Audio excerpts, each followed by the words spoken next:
those of you who know me, it will come as no surprise to learn that as a child, I had a smart mouth.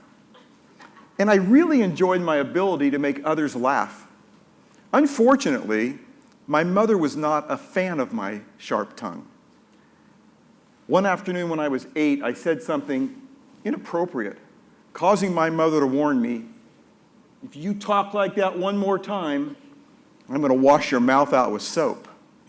Well, no more than 5 minutes later, I could not resist the temptation to challenge my mother's determination to follow through on her threat. Questioning my mother's resolve would be a mistake. After all, with my father's work schedule and his absence from a number of my formative years, my mother had to be strong and full of grit, playing the roles of both mother and father to me and my 3 sisters. You know, I never heard my mother say, wait until your father gets home. Nope, my mother was judge, jury, and executioner. Now, after my smart mouth comment, my mother fills a glass with water, places a bar of soap in the glass, and hands it to me, saying, rinse your mouth out with this. Once again, I couldn't help myself. After a few rounds of gargling with the soapy water, I said, well, that was no big deal. And with lightning speed, she grabs a bar of soap and literally brushes my teeth with it. I was blowing bubbles out of my mouth for days. Lesson learned. My mother was good to her word, and at least in her mind, did the right thing. Now, fast forward to my senior year of high school, when I receive an inquiry from my counselor, Alice Schaefer, who wanted to talk about options for college. I didn't realize it at the time, but that discussion would have a profound impact on my life. When I told Mrs. Schaefer that I would be enrolling that fall in the local community college because we couldn't afford a 4-year university, Mrs. Schaefer shook her head and said there was an abundance of financial aid available to students like me. She also told me about the Claremont colleges, and specifically Claremont Men's College, which would be going co-ed that fall. Over the next few weeks, I visited CMC and I fell in love with the campus, the mission, and the storied history of the consortium of colleges there. Those next 4 years were magical when I was immersed into such an incredible environment. I forged lifelong relationships with my professors and fellow students, including many of the brave women who chose to attend a school named Claremont Men's College. You know, I thank Mrs. Schaefer for her wisdom and leadership that literally changed my life.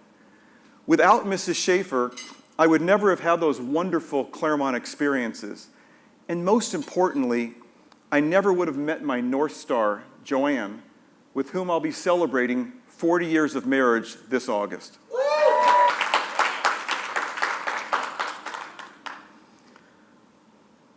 Early on in my career, I was hired by a large manufacturer to help prepare them for eventual sale. I would later refer to my experiences there as my Mr. Toad's wild ride of business.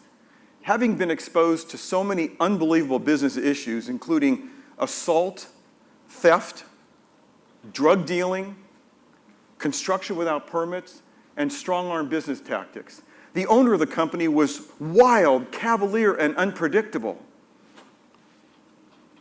He had a loaded, sawed-off shotgun he kept under his desk. And he once punched out a contractor unconscious for shoddy work.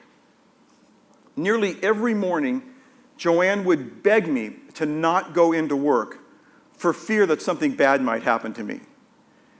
And I assured Joanne that everything was going to be okay. I told her, I got this.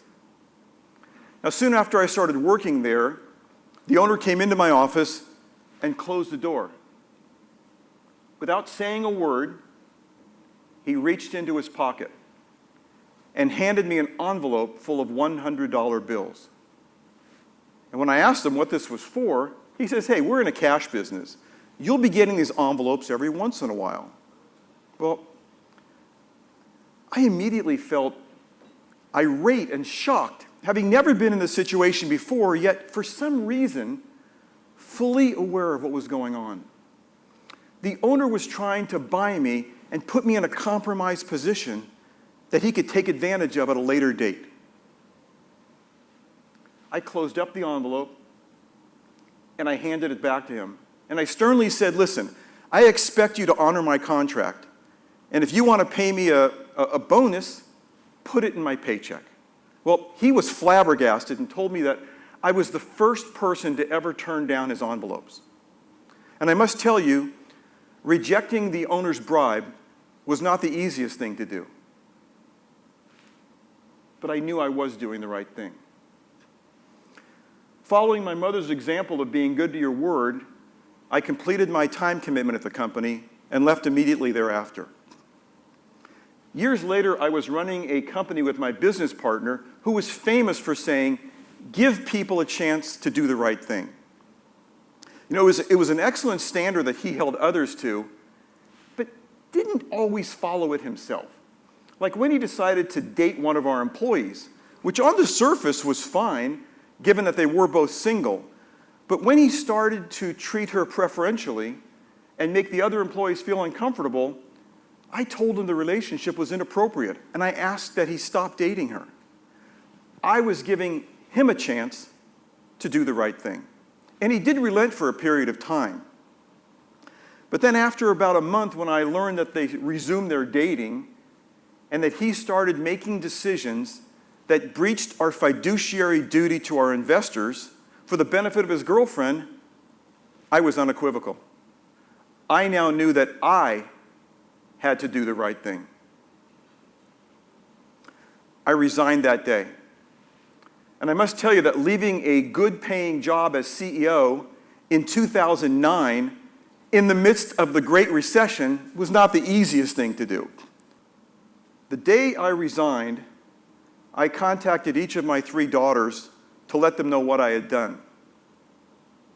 Their individual responses enlightened me as to how differently people react to the consequences of doing the right thing. My oldest daughter, Elizabeth, who was 22 at the time and wise beyond her years, simply said to me, Dad, do what's going to make you happy. Haley, who was 19 at the time, simply asked, how is this going to change our lifestyle? And Emma, who was 14, summed it up by asking, who quits their job in the middle of a recession? Now, their individual responses were special, but in spite of those, all 3 of my girls know how important it is for me to work in a productive, healthy, and positive environment, regardless of my capacity. Over the years, I have learned the incredible benefit of using the we pronoun as my way of showing that I'm on the team. I could easily speak in the I pronoun, after all, as I am being hired for my opinion, which I happily offer. I've just learned that using the word we more often than I enables me to feel more connected to my client and allows them to view me as part of their company. Years ago, I was hired by Charles and Steve, the co-owners of a large public warehousing business, to help turn their business around and prevent them from having to file bankruptcy.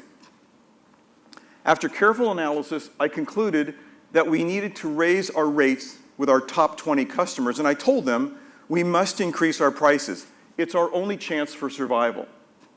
Well, Steve didn't agree, and he says, you know, if we raise our rates, our customers are simply going to go elsewhere. But I replied, well, if we don't raise our rates, our customers are going to have to go elsewhere because we're going to be out of business. And I know that speaking in the we pronoun allowed me to demonstrate to the both of them that I was on their side. But I must tell you that even though I knew the plan was carefully crafted, I did have some concerns it was going to work. A lot was riding on our ability to convince our top customers that we needed to get a rate increase. Needless to say, those next 2 weeks felt like an eternity. And when I returned to the company, Charles and Steve greeted me in the lobby so excited, and they said, all of the customers gave us the rate increase we asked for, except for our number one customer. And Charles told me that they told us instead of the 15% rate increase we'd asked for, they were going to raise our rates by 20%. That of all the public warehouses they used, we provided the very best service, and we deserved a sizable rate increase. We did it, I said. We saved the company. Now, I know that speaking with the we pronoun did not alone save the company. Careful analysis and a fact-based plan were critical.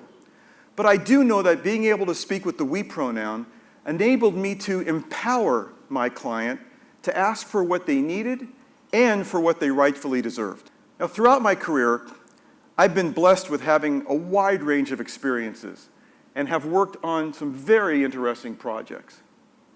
I've always tried to stay good to my word, work with people I like and respect, and use the we pronoun, strengthened by the fact that we got this, even if there happens to be a fully loaded, sawed-off shotgun just a few feet away.